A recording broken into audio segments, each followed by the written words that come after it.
Hello viewers, this is Suman Dutta. তো আজকে present হলাম নতুন একটা ভিডিওতে। আজকের ভিডিওতে থাকছে ত্রিপুরা এসটিইটি এক্সামের জন্য একটা গুরুত্বপূর্ণ ক্লাস। সে ক্লাসটা হবে হিস্ট্রি থেকে, ঠিক আছে?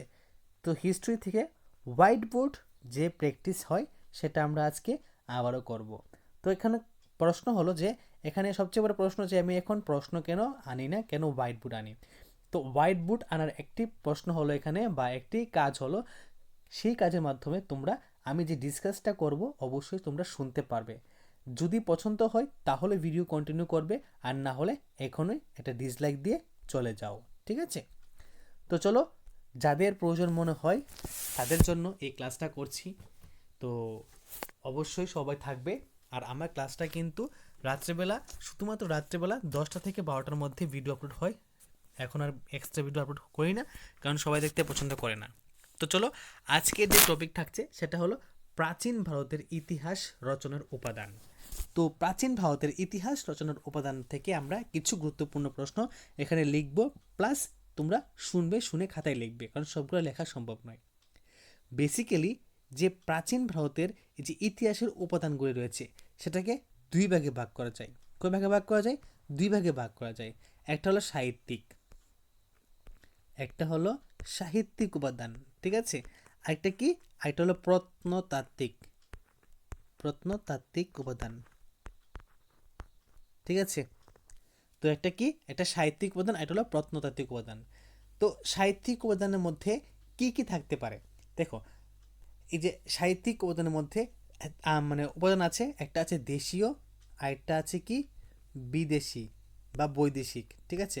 এই সাহিত্যিক উপাদানের মধ্যে কিন্তু বৈদেশিক এটা নাই, বৈদেশিক। সাহিত্যিক উপাদানের মধ্যে যে পার্ট আছে, একটা পার্ট হলো এখানে দেশীয়, আরেকটা হলো বৈদেশিক, এই দুইটা পার্ট আছে। তো এখন আমরা প্রথমে মানে যে দেশীয় পার্টটা আছে বা দেশীয় সাহিত্য আছে সেটা নিয়ে আলোচনা করব। তো দেশীয় সাহিত্যের মধ্যে সবচেয়ে প্রথম আছে কি? প্রথম আছে বৈদিক সাহিত্য। প্রথমে আছে কি? বৈদিক সাহিত্য। তো বৈদিক সাহিত্যের মধ্যে আমরা সবার আগে যদি কোনো একটা নাম পেতে চাই, তাহলে সেটা হবে কি? ঋগ্বেদ। কি? ঋগ্বেদ। সবার আগে এই নামটি আসবে। তো এই ঋগ্বেদের সময়কাল ছিল 1500 থেকে 500 খ্রিস্টপূর্ব, খ্রিস্টপূর্ব, ঠিক আছে? তো বৈদিক সাহিত্যের মধ্যে সবচেয়ে বড় ইম্পর্টেন্ট পার্ট হলো কি? ঋগ্বেদ। ঋগ্বেদ থেকে আমরা প্রাচীন ভারতের ইতিহাস সম্পর্কে অনেকটা জানতে পারি। আর ঋগ্বেদের সময়কাল 1500 থেকে 500 খ্রিস্টপূর্ব অবধি, ঠিক আছে? তো এখান থেকে আমরা কী কী পেতে পারি ঋগ্বেদ থেকে? ঋগ্বেদ থেকে আমরা পেতে পারি ঋক, সাম, যজু ও অর্থব্য, এই 4টা বেদ, ঠিক আছে? বোঝা গেছে? তারপরে এখানে আছে কি? ধর্মশাস্ত্র। তো আমি এখানে বিশেষ কিছু যেগুলো ইম্পর্টেন্ট সেগুলো নিয়ে এখানে আলোচনা করছি, ঠিক আছে? ধর্মশাস্ত্র। তো ধর্মশাস্ত্রের মধ্যে কি কি আছে? প্রথমে ছিল বৈদিক সাহিত্য, তারপর ধর্মশাস্ত্র। এর মধ্যে কি কি আছে? এর মধ্যে আছে কিছু মীমাংসা, যেমন ধরো এখানে আছে স্মৃতি, সাংখ্য, মীমাংসা। তারপরে আছে বিশেষত খুবই গুরুত্বপূর্ণ, সেটা হলো মনুস্মৃতি। মনুস্মৃতি, এই বইটা কিন্তু খুবই গুরুত্বপূর্ণ বই, ঠিক আছে? তো এটা কিন্তু যে সংস্কৃত ইউনিভার্সিটি আছে এখানে কিন্তু এই বইটার কিন্তু খুবই একটা গুরুত্বপূর্ণ প্রভাব রয়েছে, মনে রাখবে। মনুস্মৃতি, ঠিক আছে? প্রথমটা কি বলেছিলাম? প্রথমটা বলেছিলাম কিছু সংখ্যক মানে স্মৃতি সংখ্যা, স্মৃতি, সাংখ্য, মীমাংসা। তারপরে মনুস্মৃতি। তারপর আছে নারদ স্মৃতি, ঠিক আছে? এই নারদ স্মৃতিও আছে। তারপর যাজ্ঞবল্ক্য স্মৃতি আছে। কি? যাজ্ঞ, যাজ্ঞবল্ক্য স্মৃতি। তারপর দেবল স্মৃতি, কাত্যায়ন স্মৃতি। এইগুলি থেকে কি? এইগুলি থেকে তৎকালীন সময়ে মানে প্রাচীন ভারতের কি জানা যায়? অর্থনৈতিক, সামাজিক এবং রাষ্ট্রীয় ব্যবস্থার বিবরণ জানা যায়, মনে রাখবে। ক্লিয়ার? তারপর আছে কিছু মহাকাব্য। প্রথমে গেল কি? প্রথমে গেল বৈদিক সাহিত্য। তারপর হলো এখানে কি ছিল? ধর্মশাস্ত্র। এখন আছে কি? মহাকাব্য। তো মহাকাব্য, এই যে এটা আছে, মহাকাব্যের মধ্যে আমরা কি কি পড়তে পারি? ভারতীয় সভ্যতা সংস্কৃতির, মনে রাখবে, শ্রেষ্ঠ পরিচয়ক হলেন দুই ভারতীয় মহাকাব্য সংস্কৃত ভাষায় বাল্মীকি। তিনি যে রামায়ণ রচনা করেছিলেন, ঠিক আছে, কৃত্তিবাস ওঝা এই যে বাল্মীকি রচিত রামায়ণ কি করেছেন, বাংলায় অনুবাদ করেছেন, ঠিক আছে। এবং সংস্কৃত ভাষায় ব্যাসদেব রচিত মহাভারত কাশিরাম দাস প্রথম বাংলায় অনুবাদ করেন।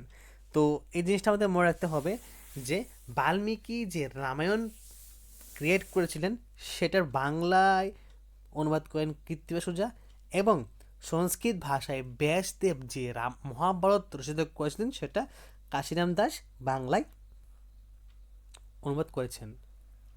তো প্রাচীন ভারতের ইতিহাসের উপাদান কিন্তু খুবই গুরুত্বপূর্ণ এবং অনেকটা বড় চ্যাপ্টার। তো আশা করবো সবাই ভিডিওটা প্রথম থেকে লাস্ট অব্দি নিশ্চয়ই দেখবে। তারপর কি আছে, এই মহাকাব্যের পরে আছে কি পুরাণ। কি আছে, এই মহাকাব্যের পরে আছে পুরাণ। পুরাণ, এই যে পুরাণ আছে সেটা এখানে কিন্তু খুবই গুরুত্বপূর্ণ পার্ট। ভারতীয় পুরাণ যে আছে এখানে মোট 18টি সংখ্যক বা 18টি পুরাণ রয়েছে। তার মধ্যে বিষ্ণু পুরাণ, মার্কেন্ডীয় পুরাণ, বায়ু পুরাণ, ভগবত পুরাণ, কর্মপুরাণ, এসব পুরাণগুলোর নাম এখানে আছে। ওকে, তারপর কি আছে, তারপর আছে এখানে অর্থশাস্ত্র। কি আছে এখানে, অর্থশাস্ত্র, এই জিনিসটা ক্লিয়ার। তারপর কি আছে এখানে, অর্থশাস্ত্র আছে। তো অর্থশাস্ত্রের মধ্যে সবচেয়ে বেশি ইম্পর্টেন্ট নাম থাকে কৈটিল্যর, ঠিক আছে, কার, কৈটিল্যর, মনে রাখবে, ঠিক আছে। তো বৌদ্ধ সাহিত্যের মধ্যে আমরা ললিত বিস্তার, আর্য শ্রীমূল কল্প, বৈপুল্য সূত্র ইত্যাদি কয়েকটি গুরুত্বপূর্ণ বৌদ্ধ সাহিত্য সম্পর্কে জানা যায়। তারপরে এখানে আমরা ত্রিপিটক সম্পর্কে জানতে পারি।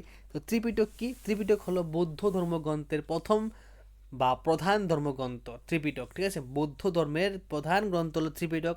তো সেখানে কি বলা হচ্ছে, বিনয় পিটক, সত্য পিটক এবং অভিধর্ম পিটক, এই তিনটা ভাগে ভাগ করা হয়েছে, ঠিক আছে। বৌদ্ধ সাহিত্যে ত্রিপিটককে তিনটি ভাগে ভাগ করা হয়েছে, একটা বিনয় পিটক, একটা সত্য পিটক, আর একটা হলো অভিধর্ম পিটক, ঠিক আছে। তো এখানে আবার জাতক নামে একটা কথা আছে। তো ত্রিপিটকের অন্তর্গত গ্রন্থ বুদ্ধের জন্মের পূর্বের কাহিনী সম্পর্কে জানা যায় জাতক থেকে। অঙ্গুত্তর নিকায় ত্রিপিটক গ্রন্থের অন্তর্গত প্রথম জনপদের ধারণা পাওয়া যায় অঙ্গুত্তর নিকায় থেকে, ঠিক আছে। তারপর এখানে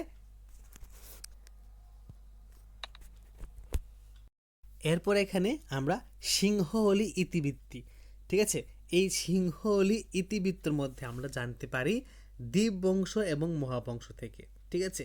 দ্বীপবংশ এবং মহাবংশ থেকে এই এই যে দুই বংশ আছে, মানে এইটা দুই ভাগে বিভক্ত।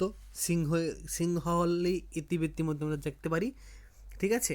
তো তারপরে আছে কি জৈন সাহিত্য। এই জৈন সাহিত্যও হলো মূলত প্রাকৃত ভাষায় লিখিত। এই যে জৈন সাহিত্য আছে, মনে রাখবে, জৈন সাহিত্য মনে হয় যে প্রাকৃত ভাষায় লিখা। এই যে ধর্ম আছে জৈন ধর্ম, এই ধর্মের প্রধান ধর্মগ্রন্থ হলো কি দ্বাদশ অঙ্গ, ঠিক আছে। তাছাড়াও আরেকটা প্রশ্ন হলো যে ভগবতী সূত্র, এই যে ভগবতী সূত্র, এই ভগবতী সূত্র থেকে কিন্তু আমরা কি জানতে পারি, ষষ্ঠ শতকে রাজনৈতিক ইতিহাস, ষোড়শ মহাজনের পথ আমরা জানতে পারি।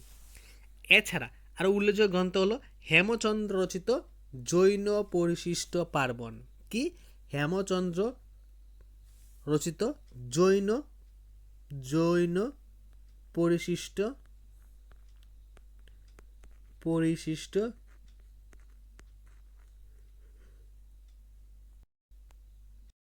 পরিশিষ্ট পার্বণ, ঠিক আছে। এই যে এটা লেখা হয়েছে হেমচন্দ্র তার রচিত, হেমচন্দ্রের মতে জৈন পারশিষ্ট পার্বণ, ঠিক আছে, এটা তিনি রচনা করেছেন। এখানে চন্দ্রগুপ্ত মৌর্য সম্পর্কে অনেকগুলো কথা আছে। তারপর ভদ্রবাহু রচিত কি জৈন কল্পসূত্র, এখানে মহাবীর সম্পর্কে জানা আছে। ভদ্রবাহু কি রচনা করেছিলেন, ভদ্রবাহু রচনা করেছিলেন জৈন কল্পসূত্র, এখানে মহাবীরের কথা উল্লেখ আছে। অঙ্গ উপাঙ্গ মূল সূত্রাদি ইত্যাদি ধর্মনিরপেক্ষ সাহিত্য, ঠিক আছে। এখান থেকে কিন্তু প্রাচীন ভারতের ইতিহাস সম্পর্কে অনেক কিছু জানা যায়। তারপর বাণভট্টে রচিত, বাণভট্টর কি রচনা করেছিলেন? এটা হলো হর্ষচরিত। ঠিক আছে, অশ্বঘোষের কি? অশ্বঘোষের বুদ্ধচরিত, সন্ধ্যাকর নন্দীর রামচরিত রামপাল, বিলহনের বিক্রমাঙ্কদেব চরিত ষষ্ঠ বিক্রমাদিত্য সম্পর্কিত, বাঘপতিরাজের গৌরবাহ, যশু বর্মনের গৌরবিজয় ও এছাড়া জয়সিংহের কুমার পারিচিকা, জয়সিংহের কুমার পাল চরিত, পদ্মগুপ্তের নবসাহ সাংখ্যচরিত, চাঁদ বরদৈ রচিত পৃথ্বীরাজ চরিত। এইসব উল্লেখযোগ্য কি ছিল এখানে? জীবনচরিত ছিল। তো অন্যান্য সংস্কৃতি কি ছিল এখানে? অন্যান্য মানে সাহিত্য কি ছিল এখানে? সোমেশ্বর, ঠিক আছে, কার? সোমেশ্বর,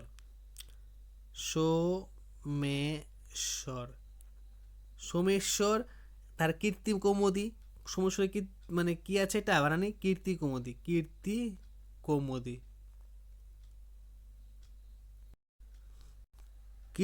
কৌমুদী, ওকে, কীর্তি কৌমুদী।